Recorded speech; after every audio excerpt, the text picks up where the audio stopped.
Și mă gândeam că pentru mine ideea de lider oricum presupune niște eforturi și abilități foarte mari, dar să fii lider într-o perioadă atât de dificilă, cred că presupune mult mai mult decât eforturi substanțiale. Și mă gândeam așa că dacă în general ideea de igienă emoțională este importantă, deși aș zice eu că cel puțin în societatea românească este destul de necunoscută, în perioada de pandemie și în perioada asta dificilă, aș zice că importanța crește foarte tare. Eu o să vă vorbesc în câteva minute, nu foarte lung, despre ceea ce înseamnă limite și dacă ar fi să dau așa o scurtă definiție, limitele sunt granițele care arată unde mă termin eu și încep ceilalți, adică cum pot eu să-mi împlinesc nevoile în viața de zi cu zi, în așa fel încât să nu calc în picioare nevoile celorlalți și totuși să-mi fie bine. Nu e mereu ușor, dar e foarte sănătos și ca toate lucrurile care sunt sănătoase și importante presupun efort. Limitele sunt un semn al sănătății emoționale sau, cu alte cuvinte, dacă vrem să avem igiena asta emoțională bună, ar trebui să avem limite în toate relațiile pe care le avem, adică de la familie, la colegi, la prieteni, la șefi, poate la parteneri. Pe toate nivelele e nevoie de limite, dar limite diferite în funcție de relațiile pe care le avem. Gândindu-mă la ce o să spun, mă gândeam, oare cum ar trebui să arate limitele noastre într-o perioadă grea ca aceasta pe care o trăim? Am făcut o scurtă listă care nu e nici pe departe exhaustivă, dar dacă rămânem cu ea și punem în practică, este excelent. Un prim lucru la care m-am gândit este că în perioada aceasta este foarte important să conștientizăm informațiile cu care intrăm în contact. Fără să ne dăm seama, creierul nostru este bombardat zi de zi cu informație care aparent, zicem noi, nu, nici n-am băgat-o de seamă, nici n-am ținut-o minte, n-a fost mare lucru, dar peste informația respectivă vine o altă informație și o altă informație care, fără să ne dăm seama, va influența modul în care noi reacționăm la realitatea pe care o trăim. Și anume, haideți să fim atenți cât de des aud știri, cât de des primesc în newsfeed știri despre ceea ce se întâmplă, cu ce fel de oameni sunt înconjurat și ce fel de informații aduc în viața mea. Și să încercăm să conștientizăm care sunt toate sursele de unde primesc informații, că sigur e mai mult decât una sau două. Un al doilea lucru în lista mea este scanarea modului în care îți consumi energia. Nu știu cum arăta viața ta înainte, dar eu mi-am dat seama că lucrurile pentru care înainte aveam energie, poate mă angajam în conversații pe Facebook, Instagram, orice altă platformă. Acum, asta presupune să dau din resursele mele, resurse care sunt mai limitate decât înainte. Și deși înainte era normalul meu, acum s-ar putea să-mi dau seama că mă costă prea tare și cred că e important să ne oprim puțin și să vedem dacă lucrurile pe care le facem justifică energia pe care noi o investim. Un al treilea lucru este limitarea a ceea ce dau spre alții, atunci când nivelul meu de energie este pe 0 sau este destul de scăzut. Dacă înainte erai genul de om care investea foarte mult în ceilalți, pentru că asta face un lider, nu? Sau dădeai cu ușurință din resursele tale, din timpul tău, s-ar putea ca în timp de pandemie, ca în perioada asta dificilă, să nu mai fie atât de ușor, pentru că resursele sunt mai limitate, pentru că consumul tău este diferit. Și atunci, ce vreau eu să spun e că e în regulă să limitezi ce trimiți către alții, cel puțin temporar, pentru că n-ai cum să dai lucruri bune spre alții dacă tu nu ești bine. Un ultim lucru este să fim flexibili atât cu așteptările pe care le avem față de noi, cât și cu așteptările pe care le avem de la ceilalți. Uneori putem și trebuie să țintim spre performanță. Pentru că asta faci când ești tânăr, nu? Ești student, dai tot ce ai mai bun și îți setezi un cel și faci tot ce trebuie să ajungi acolo. Numai că alteori prețul plătit ca să ajung la țelul pus este prea mare. Și cred că asta e o perioadă bună în care să cântărim foarte bine spre ce țintim și dacă se justifică eforturile noastre. Cred că e o perioadă în care trebuie să verificăm cumva parametrii în care trăim și să punem în balanță costuri versus beneficii. Să vedem dacă se mai justifică eforturile noastre și în felul acesta o să ne fie puțin mai bine. Deși nu e ușor și dacă nu ești obișnuit să pui limite, începând de la lucrurile mici până la lucrurile mai mari, la început poate să fie foarte inconfortabil, dar este foarte sănătos. Așa că îndrăznește să pui limite și o să-ți fie mai bine. Cam asta e ceea ce am avut eu de spus. Anda? Ionuț, cum facem? Luăm acum niște întrebări pentru Adela sau după ce termin și eu pentru amândouă? După ce termin și tu, dacă poți să mai rămâi, dacă nu, sigur Adela va rămâne puțin o întrebare, două. Deci, Anda, continuă tu și apoi așteptăm întrebările pentru Adela și da. La partea de întrebări stau și eu. Cât bine, da. Bine. Ok. Nu vă las așa. Ok. Bun, dragilor. Când m-a rugat Ionuț să mă gândesc la oportunitatea asta de a fi cu voi, la început m-am gândit, ok, hai că găsesc eu 2-3 lucruri pe care să le spun. Și pe măsură ce mă gândeam din ce în ce mai mult la subiectul ăsta, îmi dădeam seama că sunt multe lucruri pe care aș vrea să le spun. Multe dintre ele, sincer să fiu, care ies și din experiența mea zilele astea, pentru că în cele din urmă focusul în seara asta este pentru noi ca și lideri și pentru voi ca liderii de mâine, dar nu neapărat în relație cu alții și cum îi conducem pe alții, dar și cum ne conducem pe noi și cum gestionăm noi, cum navigăm noi toată perioada asta un pic mai grea. Și cred că am ales din multitudinea de idei care îmi veneau în minte, am ales să mă concentrez pe a vă încuraja a vă gândi la de ce-ul vostru. Întrebarea asta de ce, atunci când le punem oamenilor, în general este percepută ca fiind o întrebare un pic agresivă. Da?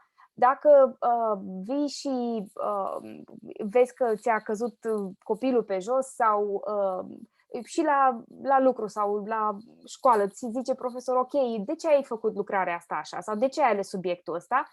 Prima noastră tendință este să ne dăm un pic în spate, pentru că de ce-ul ăla ne simțim un pic puși la colț. Dar eu cred că este foarte, foarte valoros ca noi să ne împrietenim cu întrebarea asta de ce. Asta mi se pare că dacă e o întrebare care m-a ajutat pe mine în viață cel mai mult, este întrebarea de ce.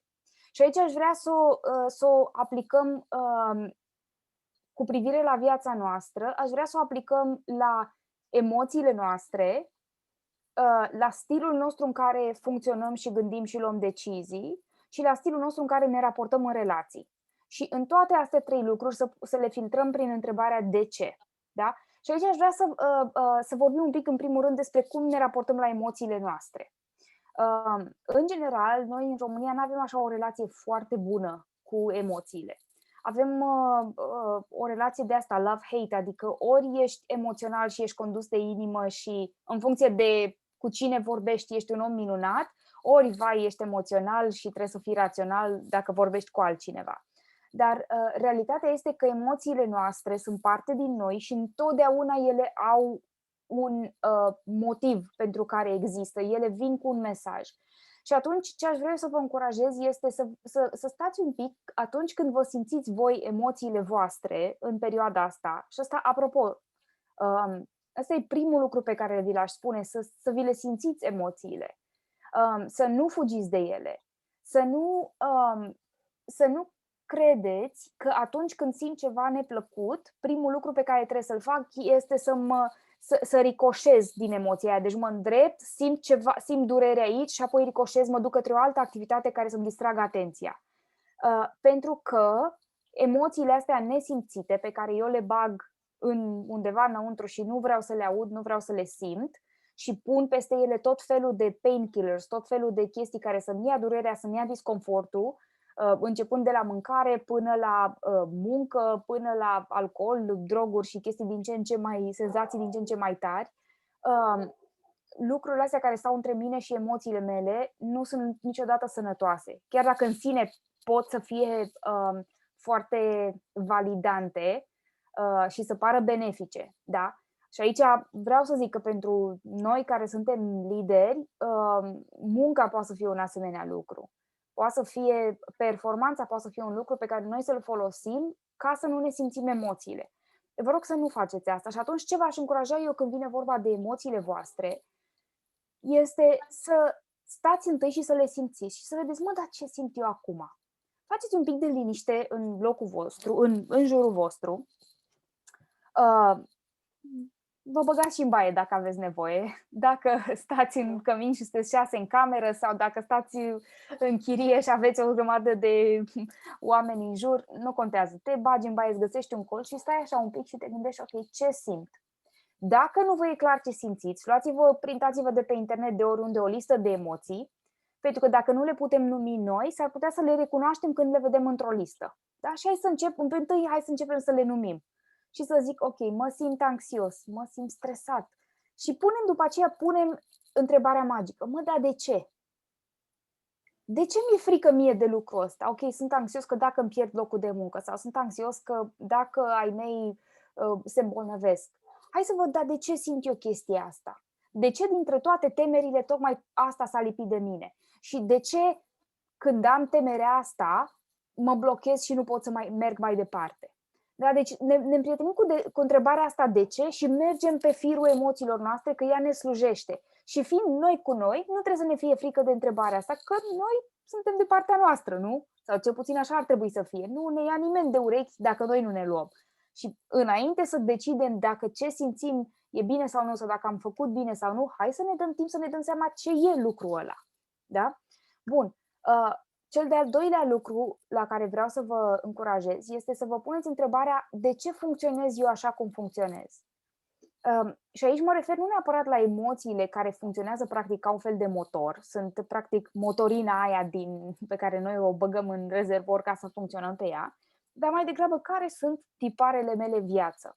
Și aici uitați-vă și voi, uitați-vă la cum iau eu decizii. Păi s-ar putea să iau decizii ori într-un ritm agonizant de lent, pentru că mi-e foarte frică și pentru că riscul nu e prietenul meu, ori să iau decizii foarte rapid. Ori tind să iau decizii echilibrat. Ori tind să iau decizii în funcție de cum le iau ceilalți, ori tind să iau decizii invers față de cum le iau ceilalți.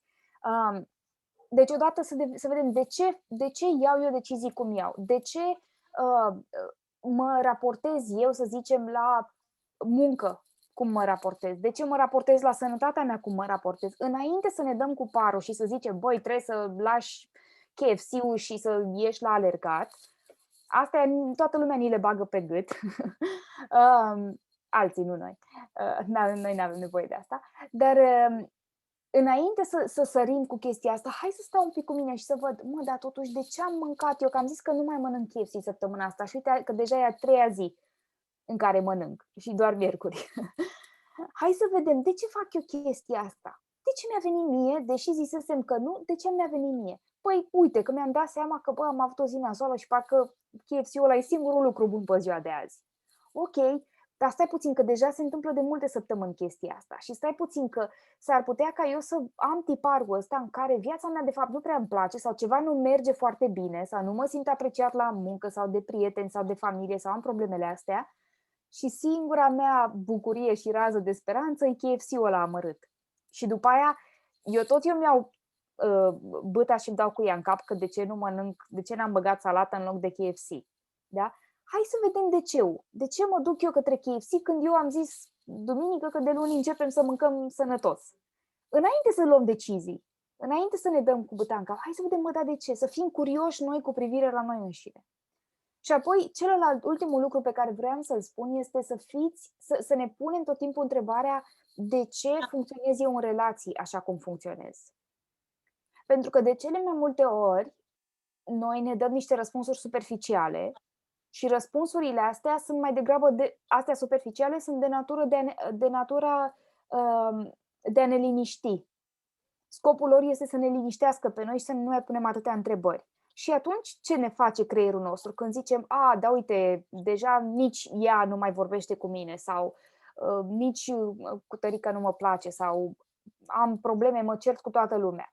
Pot să zic, sunt toți duși cu capul și uneori se întâmplă că oamenii au zile grele zilele astea și toți suntem mai cu capsa pusă, dar pot să zic și că, poate nu mă comport eu ok cu ei. Poate e ceva din comportamentul meu care nu le pică bine oamenilor și eu nu-mi dau seama. Și înainte să mă agit, înainte să mă pedepsesc pentru asta, înainte să mă panichez că vai de capul meu ce-o fi, hai să văd de ce. Dar de ce? De ce oamenii reacționează la mine cum reacționează și de ce simt eu să dau în relații ceea ce simt să dau. Și aici mă întorc și la ce zicea Adela mai devreme, referitor la limite. Uneori avem limite prea ferme și uneori avem limite prea relaxate în relații. Uneori eu sunt aia care toată lumea știe că zic, băi, nu se poate, sunt aia de care tuturor le e frică, sau uneori sunt aia de care toată lumea trage că toți știu că eu o să zic da pentru că nu pot să spun nu. Bun, hai să ne dăm seama care sunt tiparele noastre și hai să vedem care e DC-ul. De ce funcționez eu așa cum funcționez în relații? De ce ajung oamenii tot timpul să se depărteze de mine? Sau de ce ajung oamenii tot timpul să-mi ceară lucruri și să vină cu toate nevoile lor către mine? De ce nu pot să spun nu? De ce mă prinde 3 noaptea vorbind la telefon cu o persoană când eu a doua zi am examen și al 3-lea examen pe care îl pic pentru că am făcut același lucru? Nu zic, până să ne dăm seama dacă e bine sau nu ce facem, hai să vedem DC-ul nostru, pentru că ăla e foarte important. Da? Deci, am zis, ne concentrăm pe DC-urile noastre, pe de ce simțim ce simțim, pe de ce funcționăm cum funcționăm în viață, de ce luăm deciziile pe care le luăm, de ce ne raportăm la muncă, cum ne raportăm, de ce nu reușim să ne implementăm planurile pe care tot noi ni le facem și după aia și de ce tot noi ne certăm și în cele din urmă de ce funcționez eu în relații așa cum funcționez, de ce văd tiparul ăsta dacă mă uit și văd că în general oamenii se raportează la mine într-un fel asemănător și după aceea hai să văd ce fac cu el. Da? Aș putea să continui. Eu nu știe că eu n-am nevoie de mult ca să vorbesc și 2 ore.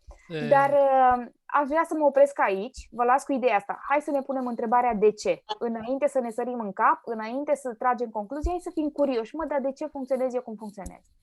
Și gata. Acum puteți să puneți întrebări sau eu nu spre ea tu.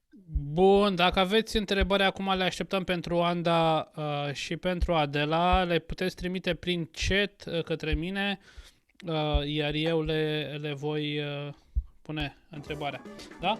Deci o întrebare, 2, puteți să le scrieți. Uite o întrebare.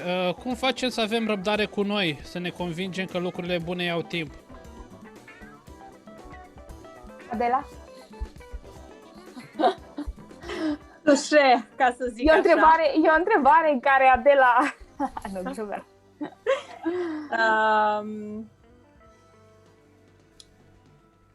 în primul rând, cred că conștientizând că doar având răbdare cu noi, o să putem să ne dăm seama care sunt nevoile noastre reale. Și având răbdare cu noi, o să putem să funcționăm mai bine. Iar odată ce avem răbdare cu noi, asta se va răsfrânge și în exterior, în relațiile noastre, în interacțiunile cu ceilalți.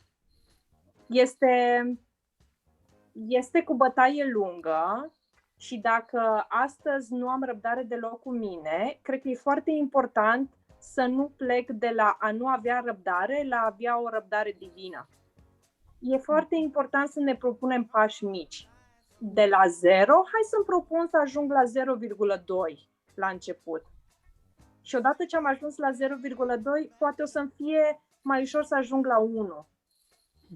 Deci, pași mici, în lucruri mici, ne propunem pași făcubili. Adela, tot o întrebare pentru tine și după aia continuăm și cu tine, dar este cum ai vorbit de limite, pentru că ajută limitele și nu-ți dai mai ales pe social media. Tu ai de exemplu ăla cu social media în care te duci, dai energie și deja primești răspuns și te duci pe un topogan unde care duce către mai multă descurajare. Bun, și întrebarea este cum poți fi ferm în privința limitelor deja impuse, să continui să te ții de ele fără să te simți vinovat? Adică îți propui o limită și cum poți să o ții în continuare? Da, deci întrebarea este cum poți fi ferm în privința limitelor deja impuse. Deci deja și-a impus niște limite persoana care a pus întrebarea și vrei să continui să te ții de ele fără să te simți cumva vinovat.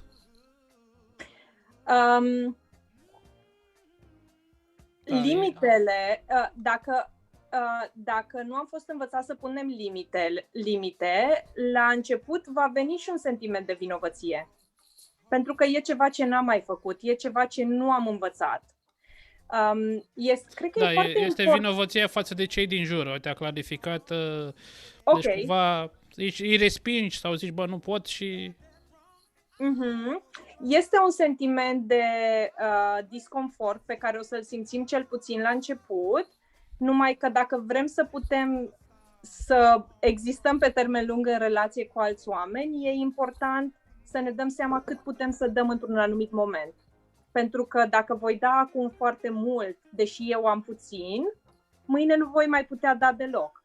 Dar în schimb, dacă dau azi puțin, voi avea și mâine puțin și poi mâine puțin și voi putea să fiu acolo.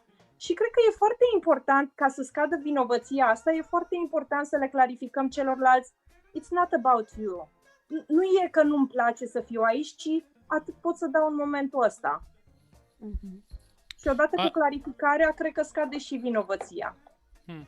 Anda, ai vorbit despre să ne punem DC-ul și să mergem, cumva să ne creăm un spațiu în viața de zi cu zi și să ne întrebăm de ce mă simt așa, de ce am trăit la astea, de ce îmi găsesc semnificație în muncă.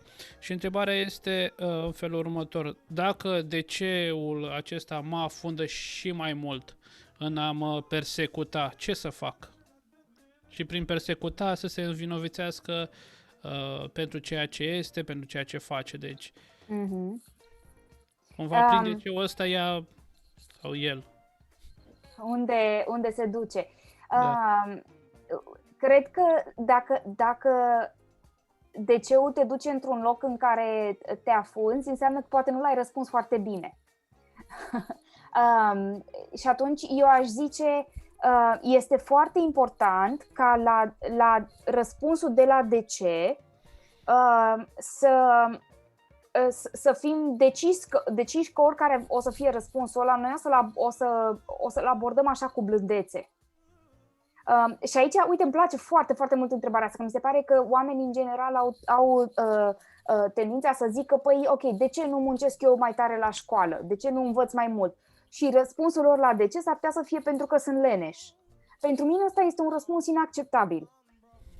Pentru că, ok, sunt leneși, este ceea ce sunt și ce fac cu asta? Băi, mă opresc. Nu.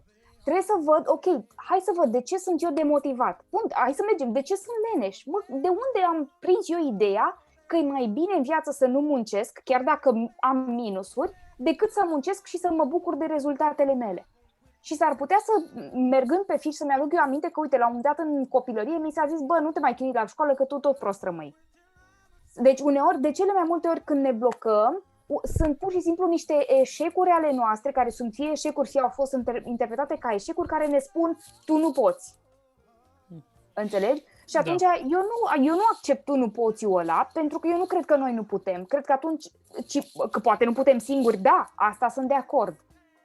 Și poate nu putem lucruri mărețe de azi pe mâine și cu asta sunt de acord. Dar cred că trebuie să ajungem și să vedem, ok, și cu asta ce pot să fac și cu asta ce pot să fac. Că fiecare motiv mare care mă blochează pe mine poate să fie descompus în chestii mai mici pe care le pot aborda una câte una. Deci cumva chiar dacă DC-ul te duce într-o stare de asta, să faci pași mai mici și să nu te lași cumva dărâmat. Da, și să eviți etichetele astea de genul leneș, rău, prost și așa mai departe, că ele ne blochează, nu ne ajută la nimic. Da, am o veste bună și o veste proastă. Vestea bună este, sau vestea proastă pentru oameni este că nu putem să stăm foarte mult la întâlnirea asta. Tot vin întrebările, o să mai răspund la una, pentru că sunt și ceilalți invitați și este legat de doliu. Da. Știu că tu ai scris o carte pe doliu și cineva întreabă, uite, ce facem când ai vorbit de blocaj emoțional, ce facem când simțim că suntem într-un blocaj emoțional? Tatăl meu a trecut în veșnicie de curând și am avut un fel de negare intrinsecă, mama a plâns mult, dar eu nu am putut plânge și chiar mă simt vinovată uneori. Este normal genul ăsta de blocaj la început, mai ales dacă chestia asta reprezintă o pierdere mare. Nu mă panichez.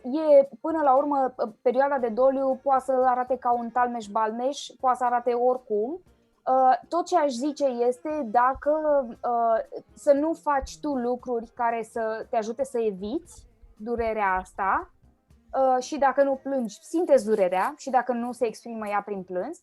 Și doi la mână, dacă după 6 luni de zile sau un an de zile tot nu s-a schimbat nimic și tu tot mai plângi și ești stane de piatră, atunci s-ar putea să putem vorbi despre un blocaj. Dar dacă s-a întâmplat de curând, încă suntem șocați și atunci e normal.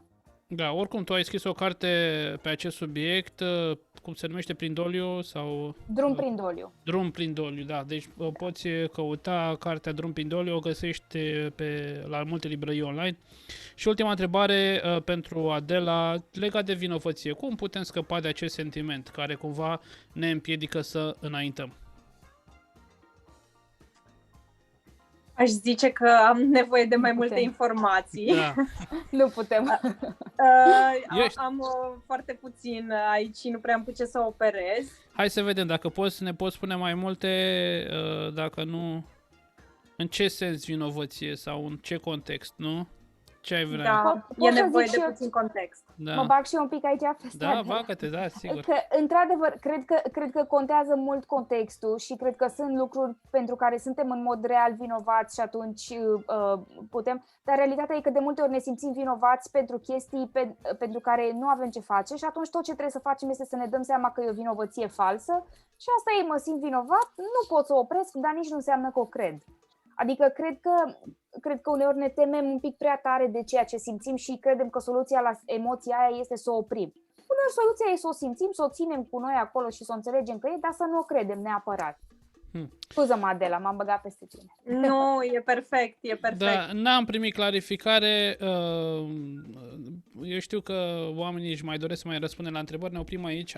Anda, Adela, mulțumim foarte mult. Am o singură întrebare pentru voi. Uite, noi nu avem ocazia sau oamenii nu au ocazia să meargă la un terapeut să discute astfel de lucruri care sunt întrebări, uite ce imagină pe oameni și spun, da, mă duc eu la terapeut, dar totuși, care ar fi rolul unei persoane apropiate, unui mentor în a pune întrebările astea? Cât de important este să ai pe cineva aproape, un mentor în această perioadă? Eu aș zice că e esențial. Relațiile, ca să existe vindecare și ca să existe sănătate, e nevoie de relații. Iar o relație autentică cu un mentor, aș spune că are niște beneficii uriașe. Foarte multe lucruri se vindecă și se rezolvă în cadrul relațiilor sănătoase. Și da, dacă dai peste niște blocaje foarte, foarte mari și vezi că revii din nou și din nou, iată, se tot învârte problema asta în viața ta, e cazul să cauți un terapeut, dar înainte de terapeut, da, o relație autentică și special cu un mentor care bănuiesc că are maturitate este foarte, foarte benefică. Mulțumim mult! Mulțumim, Adela, haideți să ne aplaudăm puțin pe Adela și pe Andra, mulțumim tare mult! Ne-am bucurat să fim cu voi! Și vă așteptăm și ei cu altă ocazie. Mulțumim tare mult, Anda! Pentru că Anda și cu Adela au vorbit despre importanța unui mentor, vreau să vă spun că noi la Liderii de Mâine avem un program de coaching prin care voi puteți să aveți un coach care să vă ajute să vă dezvoltați din punct de vedere profesional, personal și spiritual. Noi ne luăm angajamentul că putem să facem pro bono primele 3 întâlniri și se pot face și pe Zoom, deci chiar dacă nu sunteți din București, se pot face și pe Zoom. Vă dau link-ul aici, în chat. De fapt nu vi l-am, stați puțin că vi-l dau acum. Este un link în care puteți să vă înregistrați, să vă lăsați datele și un mentor, un coach care are experiență, puteți să parcurgeți această perioadă mai bine, punându-vă câte un țel în domeniul profesional, personal și spiritual. Acum vreau să-l invit pe următorul invitat, este din America, să-l găsesc puțin aici în listă. Ok.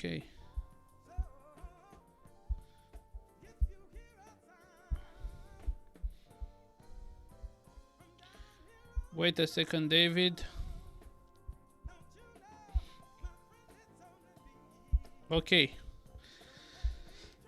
Deci următorul invitat este un bun prieten de-al meu. David, you can unmute yourself.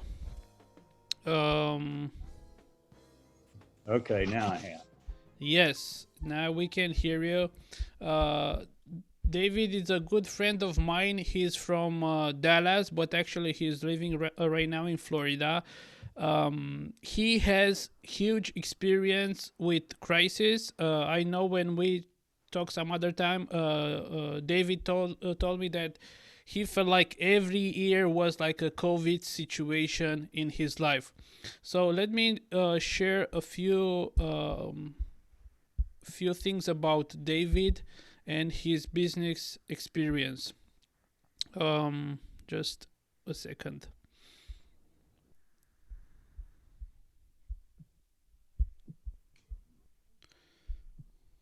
Great.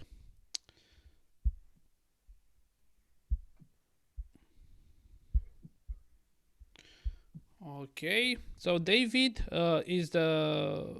David founded Invesco Real Estate in 1983. He was the CEO of this company between 1983 and 2015. Invesco Real Estate is in the funds management business. It manages money for large pension funds, endowment foundations, and sovereign wealth funds. It specializes in investments in real estate. Under David's direction, the firm grew into a multinational company with more than 400 employees and more than $60 billion in assets under management. So that's amazing, David. When we hear this kind of numbers, starting from 0 to 400 employees, and then to manage $400 billion in assets, that's it's beyond our imagination. So, everybody, wants a good career. Everybody wants a great family, and sometimes we think that this is happening by chance. But I invited you today to speak about how can we, what can we do in this time of the second wave of pandemic to manage this crisis. So, David, you are going to speak for 20 minutes, and then we will have some questions for you. Right. Welcome, David. It's a pleasure to be here. After I'm through, I may have to run. Yes. Just so you'll know, I've got an appointment. Yes. But hey, listen, it's just a pleasure being here. I love speaking to the Romanian groups that I've spoken to, and I'm just delighted and privileged to do it. And listen, I want to set some perspective here today. I am probably the least likely CEO you'll ever hear speak. My goal in life was to have an air-conditioned job. I was an average student, and the fact that I could end up with the kind of business we ended up with, and it wasn't just me, it was me and my partners, was unthinkable back then.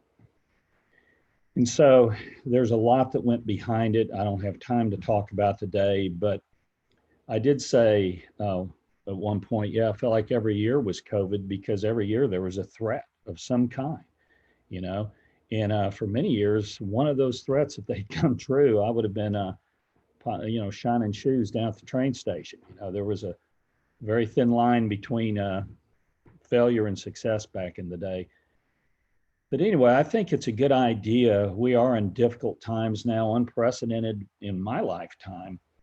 But I think it's good to take just a second and set perspective here, and then talk about a solution. Okay, here's the perspective that I came up with. Okay, I was not blessed, middle income, lower income family. Mom died when I was 9. I grew up on a cot, sleeping on a cot in my granddad's dining room. So it was, life didn't seem fair then, although I was having a great time. But here's what really came to mind. I didn't suffer through high school and college. I was able to have a good time and didn't have it as good as I may have wanted to. But here's what I finally realized, though, is that the world is a broken place. It's always been broken. It always will be broken. It has definitely not been designed to meet our needs. And if we think it has, we're going to be deeply disappointed over and over and over again. I was blessed to marry a woman 42 years ago who had a grandmother we called Mimi. She lived to be 100, Mimi did. She's from Florida down here. That's how I ended up with a house in Florida, by the way. I begged to go to the mountains, and Candy said no. Let me just be clear about that. So here we are, and Mimi was just unbelievable. She was born in 1910. She saw more things than we can define. She saw World War I came along. She saw 22 million, 25 million people die. She went through the Spanish flu. As you all know, 50 million people died. She had the Great Depression. She owned a beauty parlor and just about went bankrupt every day during the Great Depression. Her husband turned to alcohol. Her husband, unfortunately and very sadly, committed suicide during this time and left her with 2 kids. Then here came World War II. 50 million people died. And on from that point on, forget Vietnam and all the other things that happened. And here's what's amazing about Mimi. She never seemed to lose her joy. She was always happy. Candy grew up in a military family, so they were always flying her around to where they lived so they could spend time with her. She just never gave up and just had such a great character that came from that. I've not been called to live through that kind of perspective. You know, we've been really blessed here. I'm not sure this blessing is going to go on forever, but it helps me to look back and see the world. And the world before all that was tough, very tough, all those years. So for me, it played out. I'm sitting on my kitchen counter in 1983, lamenting, should I really try to start this business that I had an idea around? It was managing other people's money around the world. That's where there was trillions of dollars of money that needed to be managed. And I was scared to death because I had a good job. Mimi happened to be in town that day. She was sitting at our small wooden kitchen table, and she looks up at me from that counter and she goes, David, will you get off that counter and just go start the business? In 30 years from now, it won't make a bit of difference. That's what started my business. I thought, with everything that woman knows, all she's lived and seen, what a great perspective. So I did. I jumped off the counter. That next Monday, I got my little purple Opal and I drove downtown Dallas. If you hear some screaming, that's my granddaughter singing as she's running through the house. I've got the barbarians at the gate, so be ready for them. And it made a big she said it wouldn't make a big difference in 30 years. Well, it made a huge difference because it happened to turn out. But every year, you know, it seemed like, again, keeping perspective, every year it was a struggle. Every year there was something threatening to put us out of business. We had many recessions. The GFC, global financial crisis in 2008 was amazing. I lost half my wealth and the business really teetered. The tech recession, the tech bubble and 9/11, none of those were fun either. So it was tough. And, you know, it just kind of never ends. But here's the deal. Can y'all hear her singing? Yes, we love her singing, David. Anyway, but relax, do it. I hope that you're hearing me and not her singing. We are hearing you well. So go ahead. My daughter sang like this every day, and when she left for college, it was the saddest moment in my life because I missed her singing through the house, and now my granddaughter does it. But anyway, here's the key I found, and I'll just tell you how it worked out in my life. The key to my centeredness, and that's really what you need, is to have a sense of identity, you know, a sense of self, who you are. I call it a personal centeredness. I call it living for something bigger than me. I mean, who am I? You know, I need to have a purpose. Purposes are exceedingly important for me. And so for me, it happened. I drove that purple Opal downtown and started my business, and I was at it for about 2 years. We had one client. I thought we will never get another client. And I'm sitting in Houston, Texas, having dinner with a broker and all his staff.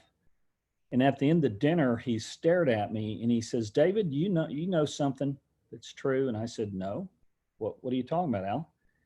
He says, you don't have a chance of surviving in your business. This is a joke. You'll never get another client. Who are you to try to compete with Goldman Sachs, Morgan Stanley, JP Morgan, and all these other firms that were deeply ensconced in the business? And I sat there and I stared at him and I realized, he's right. I don't have a chance. Why didn't I think about this harder? And I got up and I walked back to my hotel room after dinner. And I sat at this little wooden desk and I made a list.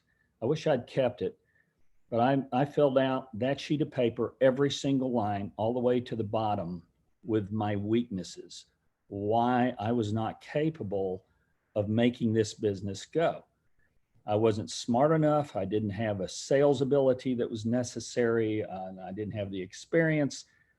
I didn't have a company behind me like Goldman Sachs. It just went on and on. And I stared at that sheet of paper. And I remember looking at the phone thinking, maybe I can get my old job back. It had been 2 years. I knew that wasn't going to happen. And I got on the floor with that sheet of paper, literally on this dirty floor. And I asked my God if he would take this from me and that if he would find me another job. I don't care what it was. I just wanted another job. And I said, if you won't find me another job, you be CEO of this and I'll be the doorman or whatever role you want me to play. I'm done being CEO. I don't own this anymore. It's yours. And I'm telling you, if in my life, that was a miracle because I'm a pretty self-reliant person. And I stood up and it was like someone lifted 1,000 pounds off my shoulders. And what's really funny is creativity returned. I didn't care anymore about not impressing my boss. I wanted to succeed, but I just quit worrying about anything like that. I just gave it away. I gave up. And there developed out of that my sense of centeredness. You know, from then on, it became a deep drive to serve others. Our goal, we wrote down 2 values. It was to serve our clients who had very important money that was going to support retirees for the rest of their lives. So our true, authentic value was let's help these investment people manage these trillions of dollars. Let's be servants for them and do everything we can to produce returns for them and make them look smart. And the second value that I had, we all had, was each other. It was us. It was how can I help our folks become successful and realize their dreams and be treated with respect and love it here. And so we became kind of an employer of choice. We had a great culture that came from this healthy environment. And those became my purpose. You know, if it wasn't for me achieving my centeredness I just talked about, I couldn't have made it. There's no way. And I would challenge you all to find your purpose if you haven't already, and most of you probably have. But to find that, and don't fall prey to the 2 deadly sins that everybody does. I did for a while too. And one is judging yourself by how much money you have, what's your position in life, your status and all that. Forget it.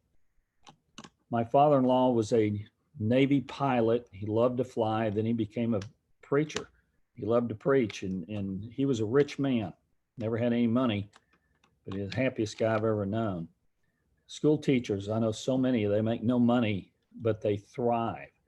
They don't judge themselves by who they are, power, money, and those things. And here's a bigger one. Don't fall prey to the comparison game, okay? There's always a bigger, faster gun. There's always people more successful. You've got to stop that. You're a unique person with unique gifts that you've been given. Be you. No one else can be you. And if you can do that and be happy with that, you miss those 2 problems. That's about half, I think, of the issues that tend to drive anxiety. In the comparison game, I've seen with so many of my colleagues that have had that. So I would just say finding your purpose is a absolute anchor. It defines you. Usually it involves helping others. We've been designed to want to love others and help others. We've been designed to do something I call togetherness. Okay, you weren't designed to live alone. You want to be in teams. You want to join something and do something that's worthy and worthwhile. It has intrinsic value to it. So most people can't isolate themselves and remain happy at all. So yeah, so that's, for me, it was that pillar. We call it the personal centeredness pillar. We actually had 2 others that helped us be successful at our company. But that was the first one. Without that pillar, nothing else could happen, you know.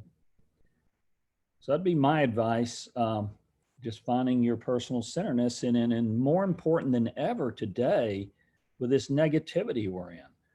But remember, go back and get your perspective. This is nothing compared to what our ancestors faced. Honestly, it's tough, you know. We've seen some real bad things happen, but we've seen a lot worse, and we will live through them. So It sure helps to be centered. That's about all I have, my friend. David, thank you so much. Dacă aveți întrebări pentru David legat de cum a trecut el prin anumite crize sau dacă aveți o întrebare pentru el, în acest moment sunt gata să le primesc, le puteți scrie în chat. Deja am primit întrebările. Le scrieți, puteți să scrieți și în limba română, eu le voi întreba. So David, I started to receive questions from the audience. So you said to get your center right. So what's inside your center? What do your life, it's based on what? What helps you stay firm when the winds and winter and the rain, it's all over your life? Okay, for me, it is truly about living for something bigger than myself. What is that? For me, it's God. And I'll tell you, I'm not trying to proselytize anybody here, but for me, it's Jesus Christ. It's my relationship with God. Others that I know that have been successful have other priorities, but they have to be bigger than you. They have to be something that's worthy to give your life to, because your shoulders are not broad enough to take on the issues you're going to see over the next 30 or 40 years. That's why you see so much damage in terms of alcoholism and drugs and in divorce and failure on a personal level, is not having that thing that's bigger than you are to latch onto. And for me, it was my finding out about God when I was in high school. It changed my life, from then on, and that's who I ran back to, and that became my centerness. David, another question for you is, what motivated you to keep exceeding your limits and to have success in your career? Okay, here, let me debunk a myth. Go ahead. It's not the smartest companies that win. They tell you that in college, and you'll hear that in academia everywhere you go. And it's not true. What's true is how you work together in teams in a healthy way, where you're allowed to have robust disagreement, constructive conflict, until you find the right answers. That way you learn from each other consistently and you become smarter as an organization. So I can't tell you how many teams we compete against that all have Harvard MBAs, Stanford, brilliant people. The problem there is they usually don't communicate well, or they're too insecure to say they're wrong. What helped us win was humility around the team play. It was check your ego at the door.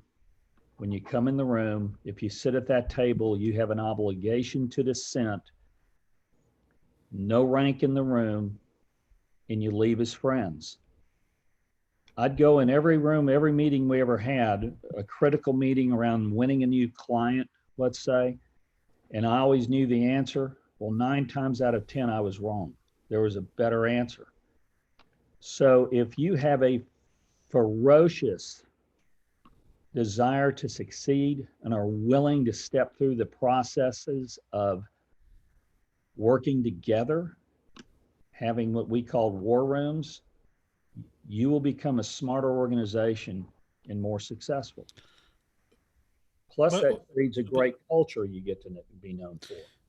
But David, what about a student who is right now a college student? He's in college. He's not in a war room. He's not in a company, and he sees only his limits. Like you were in that hotel room, and he says, maybe I don't have enough experience. I'm not good at that.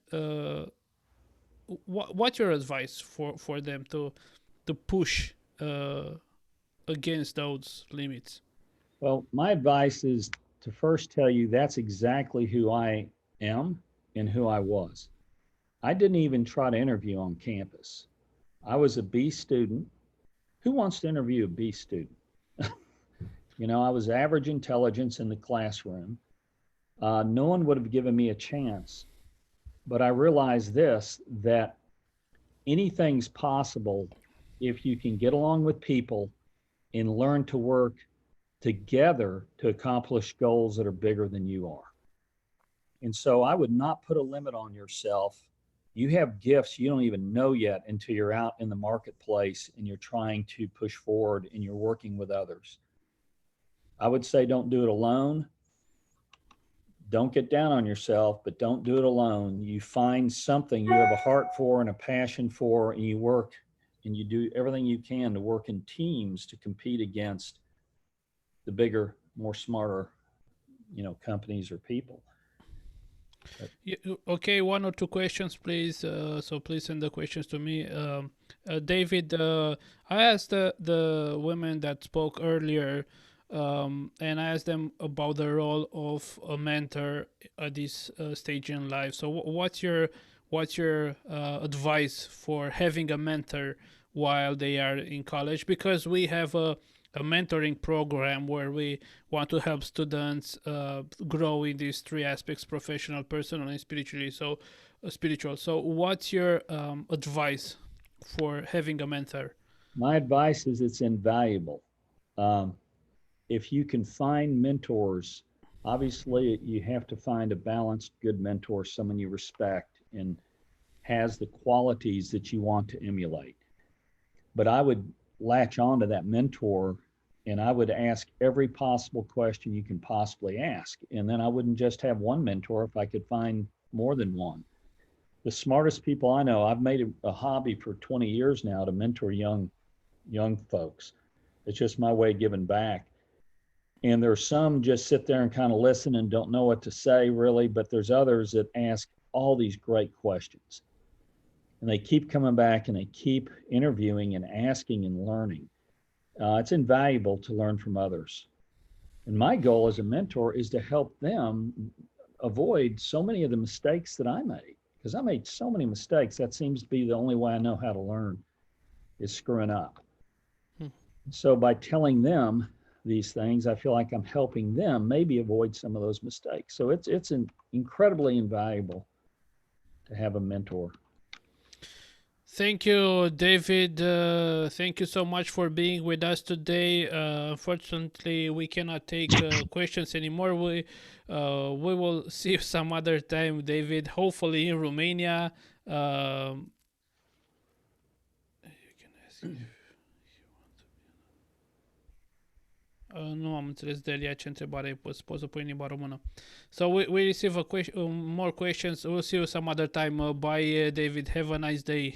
All right. Thank you. It's great to meet you all and have fun and see you later. Great. Bye, David. Următorul nostru invitat este John Urban, este tot din Dallas, are și el o carieră de succes, a ajuns să fie în cea mai mare poziție, cea mai înaltă poziție la una dintre cele mai mari bănci din lume, instituții financiare, Goldman Sachs. So, John, welcome. It's good to see you, good to have you.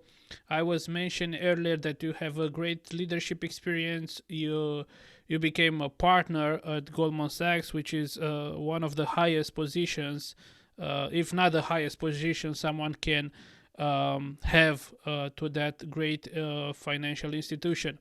So, John, how many kids do you have? 8, 9, or 10? We have 10. 10 kids. So he has 10 kids. He has a beautiful wife. He has a great family. And he had a great career. He did well financially. So, John, I am curious, what's the thing behind this? But before we speak to John, I just want to let you know that you can ask. I'll have questions with John. If you have questions, please send those questions to me, and I will ask John. Also, I want to remind you that we have our mentoring program. He's in the chat.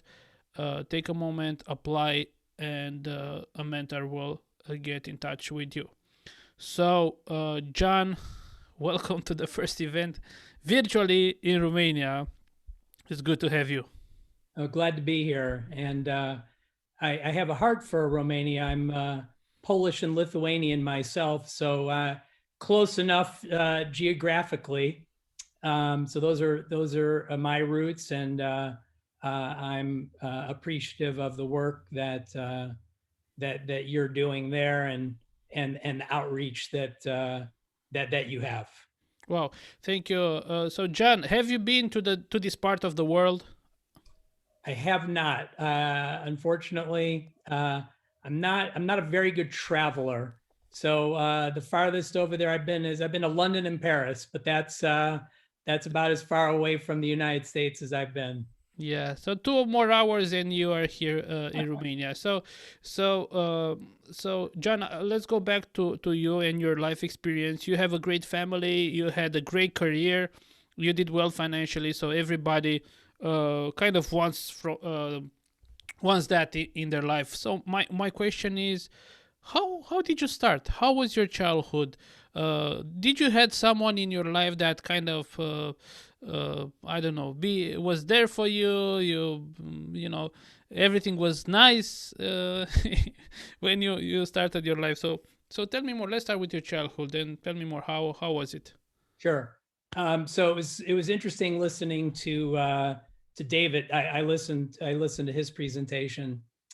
So my dad died when I was 3, and my mom, she was raised in an orphanage herself, and the happiest day of her life was when she married my father. And then when he died, after 3 years after I was born, that put her into, I'd say, a depression that has lasted pretty much the rest of her life. So I was raised by a depressed single mother. She never remarried, and in fact, she only worked for a few years after my dad died, because I think it was very difficult for her to be in the workplace. And so we were raised on government support, Social Security in the United States. And so I never look back on that time and cry or think, wow, I wish I had it differently, because for me, and I figured this out later, but that God was really my father, and he was always pointing me in the right direction. I did have childhood friends that their fathers would maybe invite me over to play games or take me to different places, but there wasn't a single father figure in my life, including relatives. There was really no one to provide guidance and support for me. So I was pretty much on my own. And the one thing that I kind of figured out on my own was that if I want things, I'm going to have to earn money to pay for those things, and that if I want to move on from, so we lived in Chicago in I'd call it a poor neighborhood. It wasn't bad. There were gangs and things, but it wasn't that bad. But we were poor, and I remember there was a neighborhood, a suburb that was about a 30-minute bike ride away. And I would ride my bike there, and it had beautiful homes on Lake Michigan, and it was a kind of a wealthy suburb. And I thought, how do I get there? How do I get from where I am, and how do I get there? And it became obvious, this is even at a very young age, that I'm gonna have to earn a living, and I'm gonna have to focus on my education to get out of there. So I did things like I delivered groceries, I shoveled snow, I had a paper route. We used to have, in the old days, there were actual physical newspapers that were made of paper, and you used to have to deliver them to people. So I did that, and I earned money to buy things for myself, whether it was a nice coat or a nice pair of shoes or The good news was people weren't as focused on things as they are today. So if you had a pair of Converse canvas gym shoes, you were good. So I just had to make sure I could get those. You didn't have to have 12 pairs of, this is as a guy, remind you, but you didn't have to have 12 pairs of gym shoes or 30 pairs of gym shoes. So you could get by, but I had to buy those things for myself.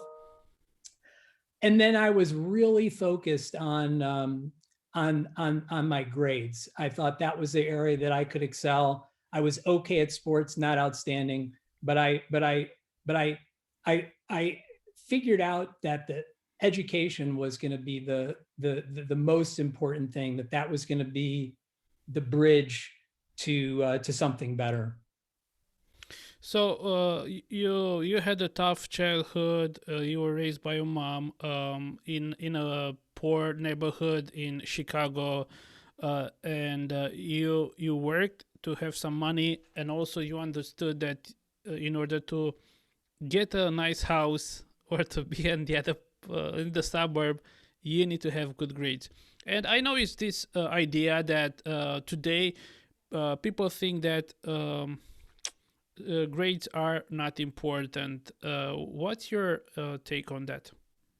So we heard our previous speaker talk about being a B student, and that who would want to interview a B student. So if anything, it's gotten more difficult.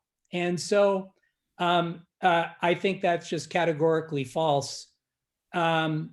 Employers want to see that you got good grades. And what does that tell an employer? It tells them that you were diligent, that you were focused. There's some people that grades come easy. So I have this, my life is split in two. So I became a born again Christian when I was 26. So prior to 26, I was kind of a wild heathen. At the age of 26, I met my wife and I got saved. So I have to split those two. But if I go back to my heathen wild years, I was in a fraternity. And I remember there'd be fraternity brothers that we'd have a huge accounting exam on a Friday morning. And there'd be other guys that they didn't have to study. They could just memorize and they would get A's by doing virtually nothing.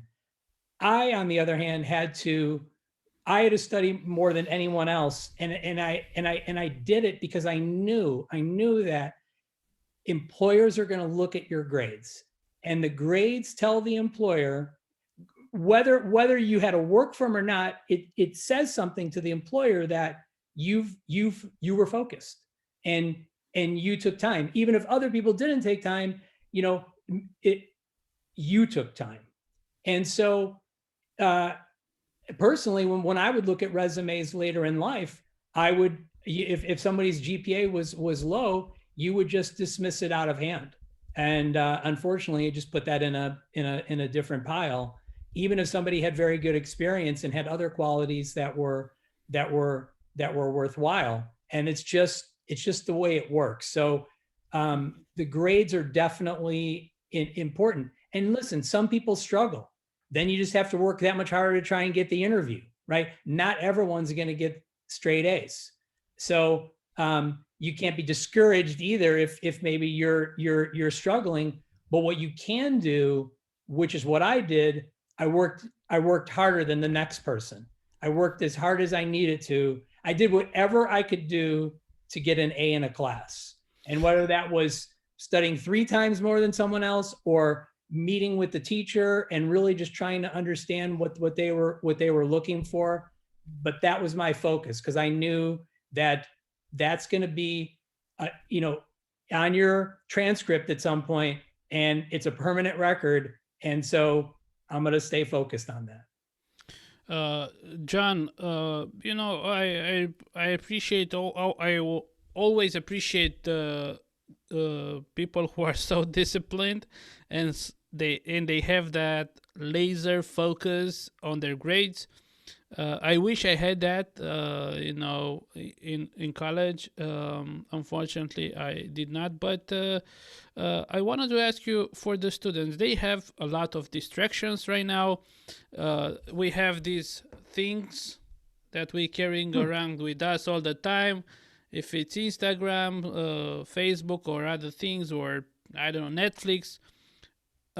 So we have a lot of distractions, and they have a lot of distractions. And sometimes, what's your advice? How can students stay focused on the right things, especially in this time? Sure. So the truthful answer is we all stay focused on what we want to stay focused on. And so even with respect to games, I watch kids that they're hooked on that game. But if they have a similar focus on their studies, they're obviously capable. They're just choosing what to focus on. And it isn't as though this is a new thing. So for me, and going back to those fraternity days, particularly in college, people would play foosball. They would play billiards. We had video games. We had actual hard video, like the video games that you would play, like arcade games. And then surprisingly, people would watch soap operas, and that was a big thing. And I remember that. Okay, so way back then, 30 plus years ago for me, if the show was on at 12 noon, that was it.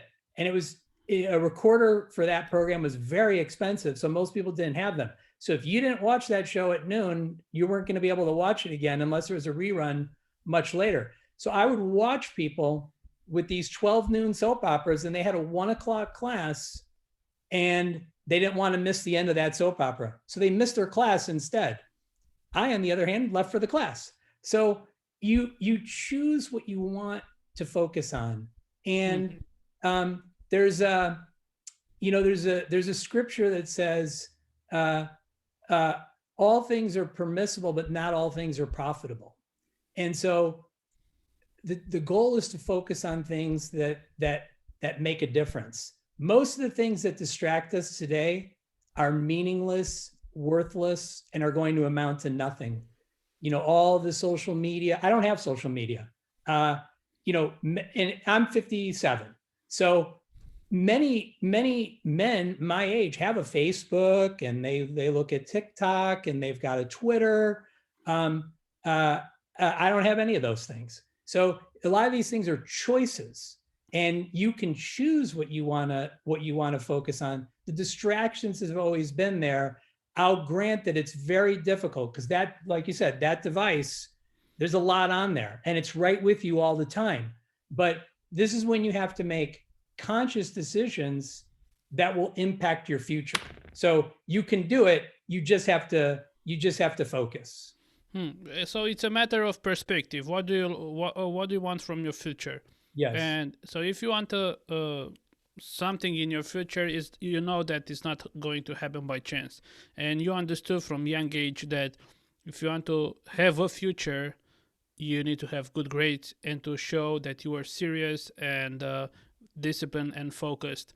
And I have a question from you that came from someone in the audience. And the question is like this. It's a little bit longer, but okay. So, when having an interview with a candidate, do you believe that HR managers should stick with only looking at the candidate's grades and previous professional background, or try to get to know the candidate better by discovering her personality and to the potential benefits they might bring to the company?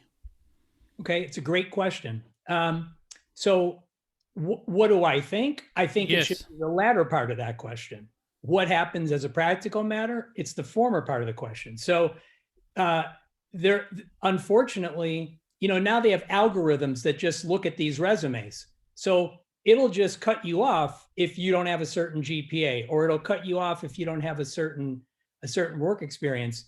But okay, So I went to school at the University of Illinois, and there's a story behind that too. I did have excellent grades, and I got into Northwestern University, which is we'll call it a top 20 university in the United States.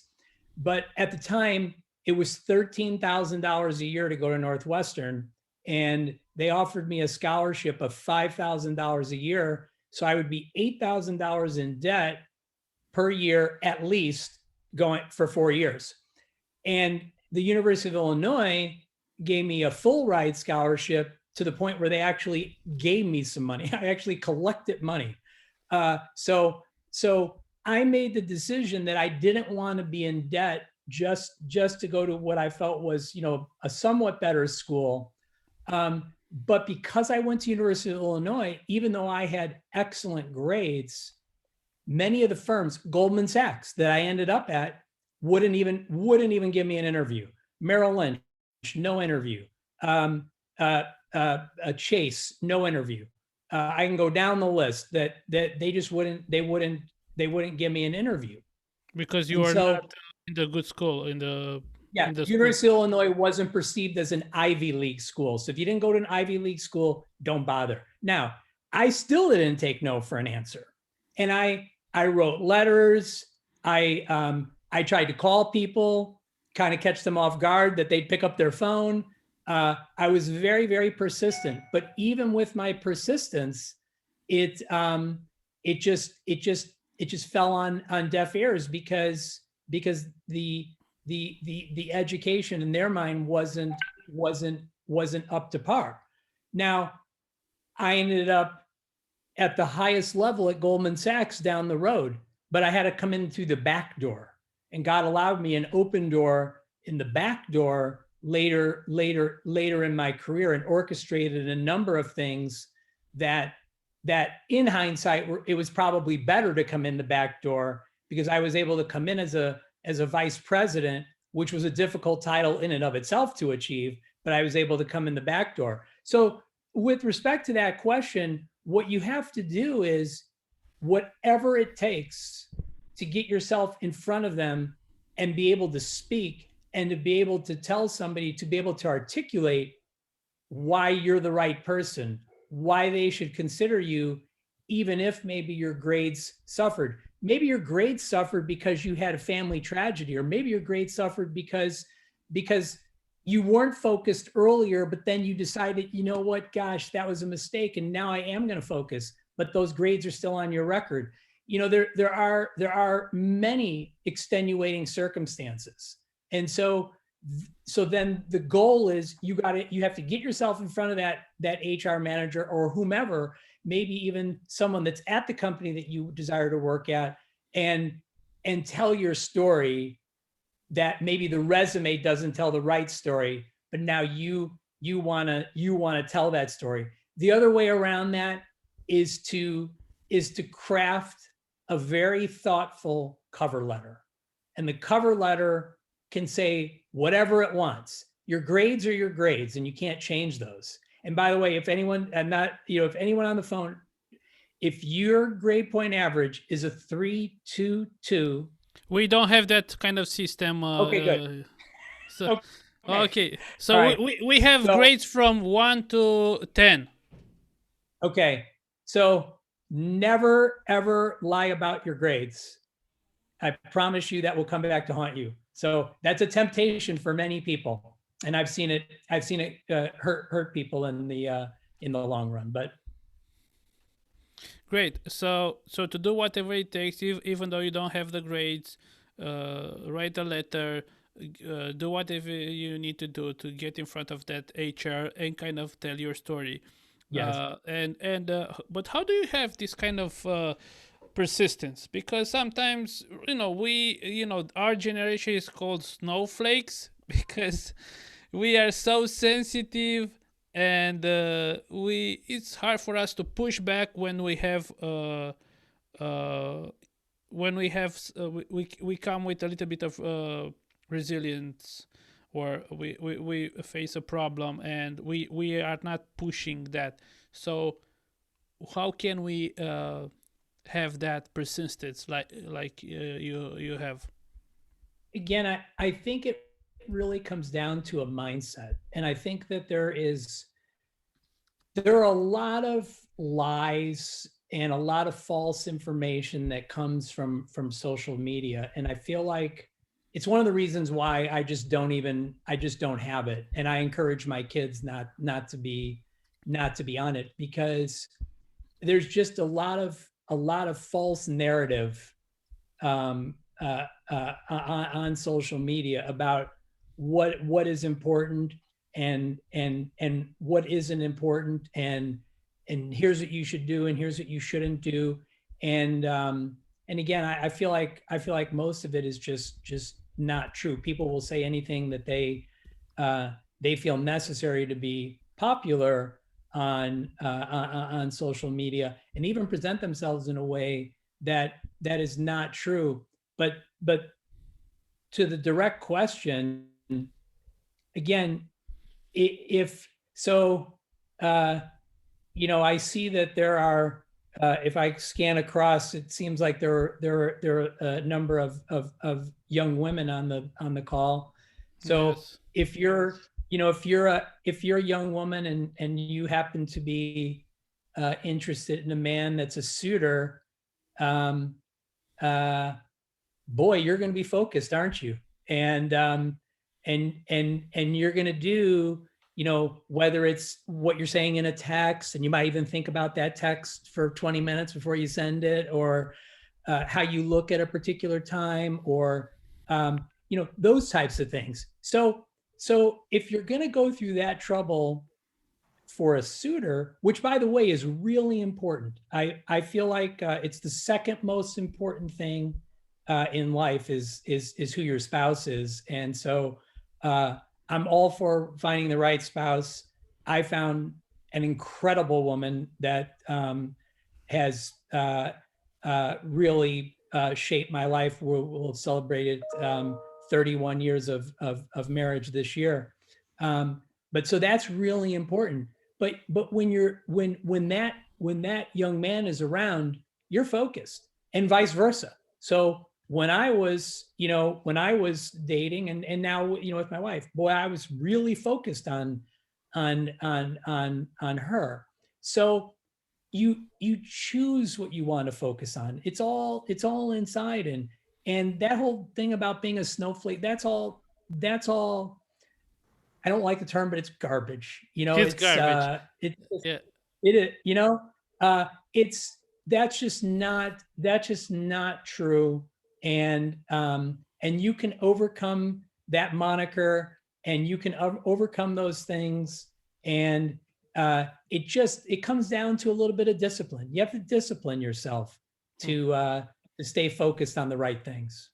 John, the girl who asked that question about the HR wants to do a follow-up question, so I will let her actually speak to you. And so you wanna unmute yourself and ask John the follow-up question.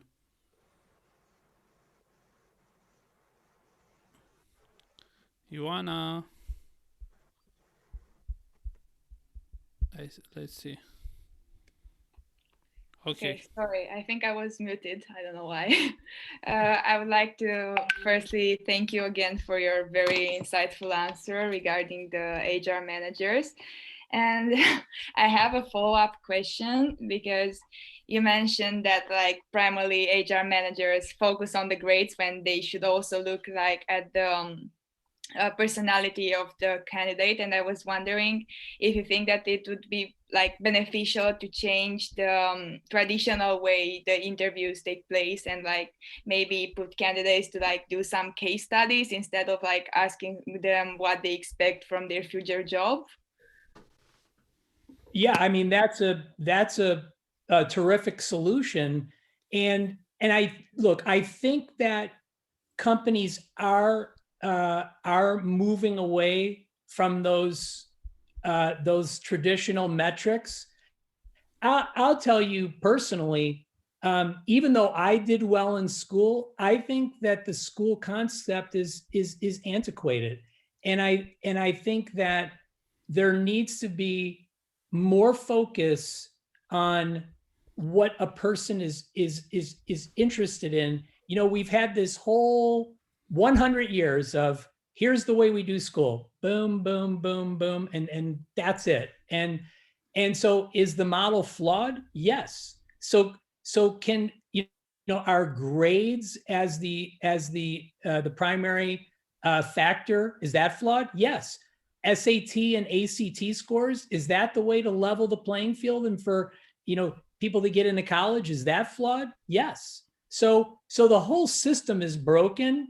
And the good news is I believe that entrepreneurial companies today, I think, are taking a more holistic approach to the hiring process and to vetting candidates in a different way, and giving more chance to somebody who maybe struggled academically for any number of reasons. You know, there's another question that that Janusz and I had discussed, you know, about education, and there's a European guy, Richard Branson. He was a high school dropout. Those are the few and far between, but there are people that make it with little or no education. I have a cousin that's a multi. So Richard, can you share more about Richard? Maybe not everybody knows. So he didn't went to college, or what was it? He was a high school dropout. And he ended up founding Virgin. So Virgin Atlantic, Virgin Hotels, Virgin Cruise Lines now. He's a multi-billionaire. But it's because they call it bootstrap. If anyone's heard of the beauty products, Paul Mitchell was another high school dropout. And then I was mentioning my cousin. I have a cousin that's a multi-millionaire. He's not a billionaire, but he's a multi-millionaire. And he was kind of a C-D student, and but he hustled. He was a salesman. He was really good at sales. And so, you know, he found his niche. And so to just look at candidates based on that criteria is definitely not the right way to do things. When I was saying that, even from my own perspective of looking at candidates, it was at a place like Goldman Sachs, where that's just a difficult place to break into. And they're getting candidates that went to Harvard or went to Yale and got straight A's and were the captain of this and the president of this and started this company. So, you know, when that's your candidate pool, it's hard to then look at a student that's a C student. You know, you almost don't have a chance.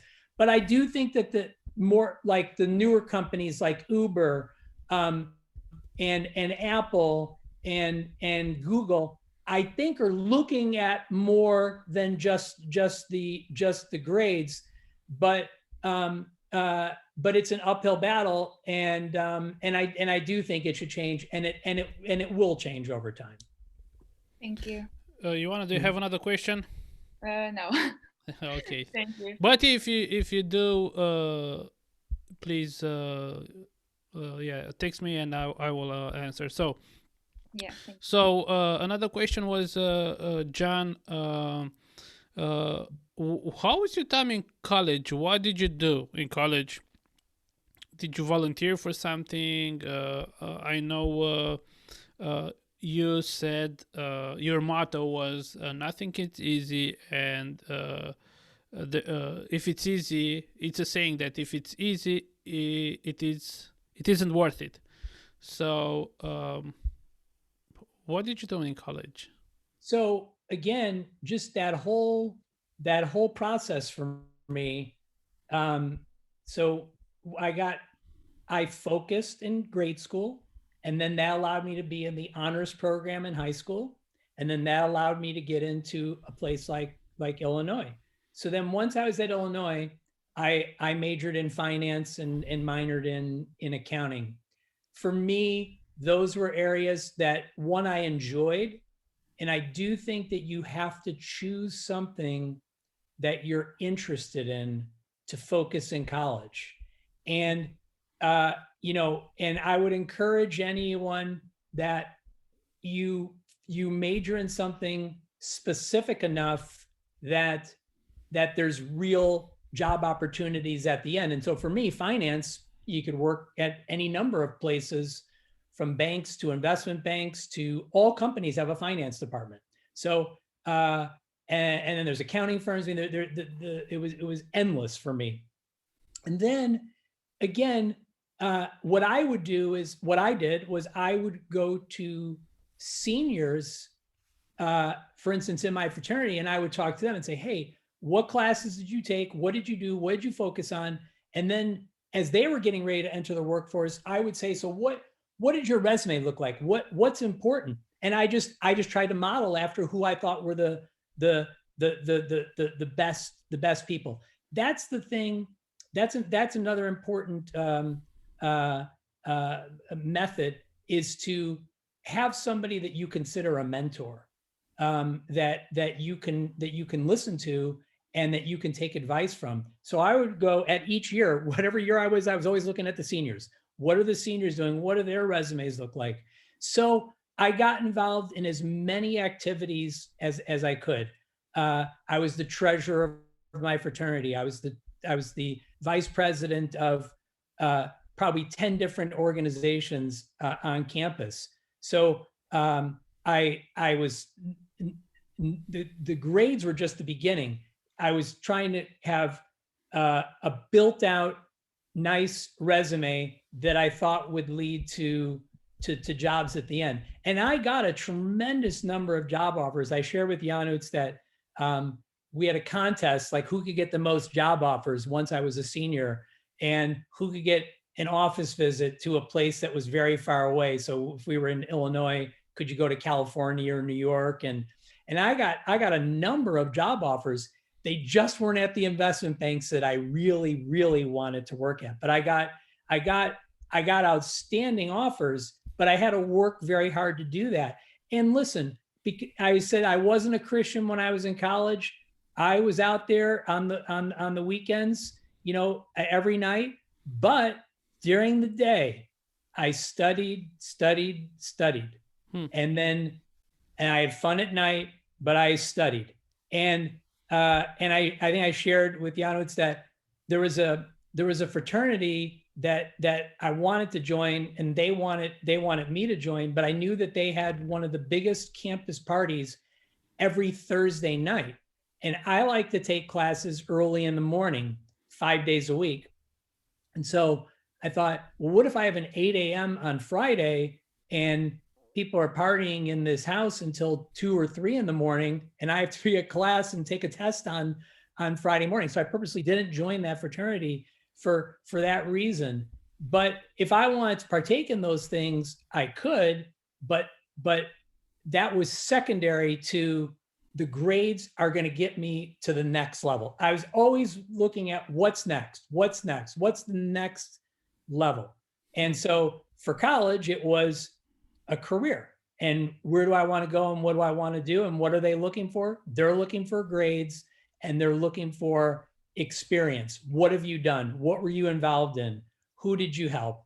And those types of things. So I tried to stay as focused as I could on that. I had a great time, but I was very focused on those important things for my resume. John, 1 or 2 questions because we are getting late, and a question from the audience. What's important? You were in the financial. You worked for the what was it? What was the company you worked for? Goldman Sachs. Yeah, you work for Goldman Sachs, which is a financial institution, one of the biggest in the world. So the job is to make money for other people. And the question is, what's important for you in the company? The idea of time means money, or co-workers, or the relationship with the co-workers. So in a way, so what's more important, making money or relationships in the company? How about both? So I would say that when I was at Goldman, they were paying me a lot of money to make them a lot of money.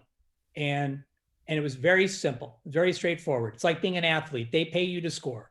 So here they were paying me a tremendous amount of money to make them a tremendous amount of money. But you don't do that by yourself. And so even listening to David prior to me, it's a team. And this is, I'm going to give you all advice for when you're managing people down the road. So once I started to manage some people and then more people and then a lot of people, like multiple hundreds of people, my goal was to let people thrive. What is it going to take for them to thrive? And different people have different personalities, and you have to learn their personalities and try and work with them. It's not a one size fits all. And so for me, it was very much about teamwork, and it was very much about giving people as much responsibility as I thought they could handle, possibly even more. And so what I had a saying. I would say to people, male and female, I'd say, I'm going to take you to the top of the building, and I'm going to give you a bunch of rope, and I'm going to throw you off the building. And that rope is what you're capable of. And you're either going to fly or you're going to die. But I'm going to give you the opportunity to fly or die. I'm going to give you tremendous opportunity. And I'm very fortunate. There are many individuals that work for me over the years, particularly at Goldman Sachs, that have gone on to do incredible things, running enormous hedge funds. They're in politics. They're CEOs of companies, and at young ages, 23, 25, 27, I gave them incredible opportunity as far as responsibility. And if they prove that they can handle it, they got more responsibility. And so you don't do well in these companies by being an egomaniac or by being a me monster.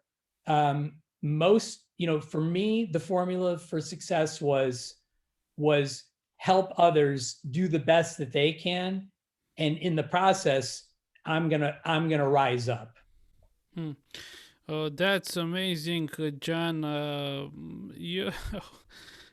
I have like 1,000 questions right now in my head that I want to do a follow-up, and I still have that image with your employees on the top of the building and the rope, and now many of them succeeded, and so that's a great idea, great image. But my final question to you, John, is what drives you to have this attitude in personal life, in the business, to help others, to thrive others, so others can thrive? What's the center of your life? Why do you act like this? Yes. So I mentioned that there was a dividing point in my life, and I had some success leading up to being a Christian and accepting Jesus as my personal savior. But it was really after that the Lord blessed me tremendously. Prior to that, it was mostly my own effort. But post being saved, post being a born again believer, I really allowed God to be the center of my life, and He opened doors and He closed doors. That Goldman opportunity didn't come before I was saved. And I'm not saying that becoming a Christian is going to just open up all these doors. It's just that for me, once I became a Christian, actually, I was willing to lay down everything. I was literally, I got saved and married my wife the same year. That year, I was willing to go on the mission field. I was willing to put it all aside. but God didn't do that. God said, I'm going to use you. I'm going to use you in the workplace. I'm going to let you be a light in a dark place. And God gave me wisdom, and God gave me favor beyond any realm of comprehension, and open doors, and even allowing me to make partner at Goldman Sachs. Most of the partners at Goldman Sachs went to Harvard, Oxford, Princeton, Yale. They didn't go to University of Illinois. There's 3 of us in the partner class from conception till today. I think there's 3 that went to the University of Illinois. There's hundreds that went to Harvard, as an example. But for God to open that door for me, and just how he blessed me and gave me wisdom to do those things, to put others ahead of myself. I was a selfish, stingy, no good nothing before I got saved. I was focused on me, myself, and I. And post that, I learned that it's just the opposite. I need to put others ahead of myself, and in the process, God bless me. So that was the turning point of my life. That's been the focus of my life subsequently. And that's what drives me to this day. Thank you, John. Thank you so much. We really appreciate you took the time to speak to the Romanian audience and share about your life, your life values, what drives you to help other people, your expertise, and definitely we would like to have you again and speak more and share more stories like that story on the with your employees. Everybody's clapping, so thank you so much, John. Acum Thanks for having me. It's our pleasure, John. Vă spuneam, fiecare dintre vorbitori a vorbit despre importanța unui mentor și la Liderii de Mâine ne dorim să ajutăm generația asta de studenți prin a gestiona mai bine această perioadă și nu doar a gestiona, ci pur și simplu să se dezvolte mai bine, să se dezvolte sănătos. Și atunci oferim acest program de mentorare care se întâmplă în felul următor. Timp de 40 de minute te întâlnești cu unul dintre studenții lideri sau mentori, fie că este făiat, fie că este băiat. Vă stabiliți un scop pe domeniul profesional, personal și spiritual și lucrați la acel. Poate vă doriți să învățați mai bine sau să dezvoltați anumite abilități, să vă creșteți comunicarea, să creșteți empatia. Un lider vă poate ajuta în direcția asta. Și dacă nu ați făcut-o încă, vă mai dau link-ul o dată și vă dau acum cam un minut până să completați acel formular și după un minut începem și vom juca un joc prin care vom oferi 3 cărți de leadership. 3 cărți de leadership, vom juca un mic joc de Kahoot și ne vom juca împreună acest joc care va dura foarte puțin, va dura cam 5 minute, dar vă mai dau timp acum să mai completați acest sondaj și între timp o să pornesc jocul să ne jucăm. Am mai jucat cineva Kahoot? Știți despre ce e vorba? Nu? Bun, deci completați, vă mai las un minut.